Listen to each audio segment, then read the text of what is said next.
අමතං අමරණීය වෙනවා.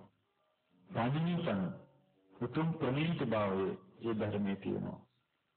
යභජ්ජගා ශක්‍ය මුනි සමාහිතෝ ශාක්‍ය මුනින්ද්‍රයන් වහන්සේ සමාහිත සිටින් ඒක අවබෝධ කරගත්තේ. ඒ ධර්මයට සමානව ලෝකෙ නෑ.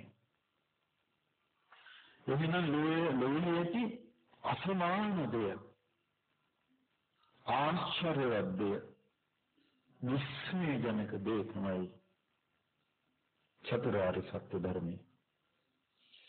මේ ස්පර්ශ කරන්ට ඔබේ මේ පුංචි සිතට පුළුවන් නම්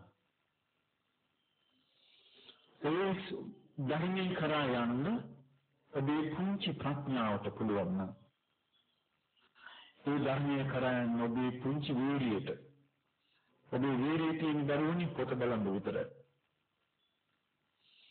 පාඩම් ටික කියාගන්න විතරයි. මේ වීරියට පුළුවන් නම් දීසා වටිනා ඒ ධර්ම ආශ්‍රමත් දේ ස්පර්ශ කරන්න ඔබ තමයි මණ්ඩව මේ මිහිතලේ පාත බායන අතර විශේෂ කෙනා වෙන්නේ. ලෝකයේ ඔබ හඳුනාගත්ත නැතුනට කම් නැත.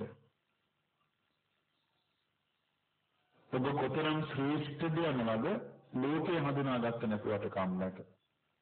ඒ තමා හඳුනා ගැනීම ප්‍රමාණවත්. මේක හරි ආශ්චර්යවත් ධර්මයක්. බුදුරජාණන්ගේ ධර්මය. සාමාන්‍යයෙන් මේ ලෝකේ අපි රූප ස්පර්ශ කරන්නේ මොකෙන්ද? ඇස් වලින්. ශබ්ද ස්පර්ශ කරන්නේ මොකෙන්ද? කන් වලින්. නාසයේ ගන්ධ සුවඳ ස්පර්ශ කරන්නේ මොකෙන්ද?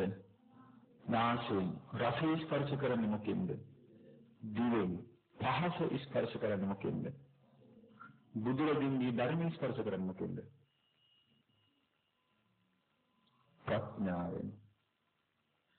එතකොට බලන්න ධර්මයේ ස්පර්ශ කරන්න ඇහැටත් වඩා කනටත් වඩා නාසයටත් වඩා දිවටත් වඩා කයටත් වඩා වටින්නේ මොකද්ද? ප්‍රඥාව. ප්‍රඥාවෙන් මේ ධර්මයේ ස්පර්ශ කරන්නේ. ප්‍රඥාවෙන් ස්පර්ශ කරන ධර්මයේ ගෝචර වෙන්නේ ප්‍රඥාවන්තයෙකුටද ප්‍රඥාව නැති කෙනෙකුටද? ප්‍රඥාවෙන් ස්පර්ශ කරන ධර්මයේ ගෝචර වෙන්නේ ප්‍රඥාවන්තයෙකුටමයි. ඔබ මේ ජීවිතයේදී ප්‍රඥාවන්තයෙක්ද ප්‍රඥාවන්තයෙක් නොවේද යන්න වගේ තීරණය කරන දේ ඔබ ඉදිරියට ඇවිල්ලා තියෙනවා. ඒ තමයි චතුරාර්ය සත්‍ය ධර්මය. මේ චතුරාර්ය සත්‍ය ධර්මයේ කරා ඔබ ගියොත් බාහිර ලෝකයෙන් සහතිකයක් ඕනේ නැහැ. ඒ ධර්මයෙන්ම ඔබට සහතිකය දෙනවා. ප්‍රඥා ඇස ලබා දීලා. ධර්මයෙන් ඔබට රැකවරණය දෙනවා. ධර්මයෙන් ඔබට ආරක්ෂාව දෙනවා. ධර්මයෙන් ඔබට පිහිට දෙනවා. ධර්මයෙන් ඔබට සැප දෙනවා.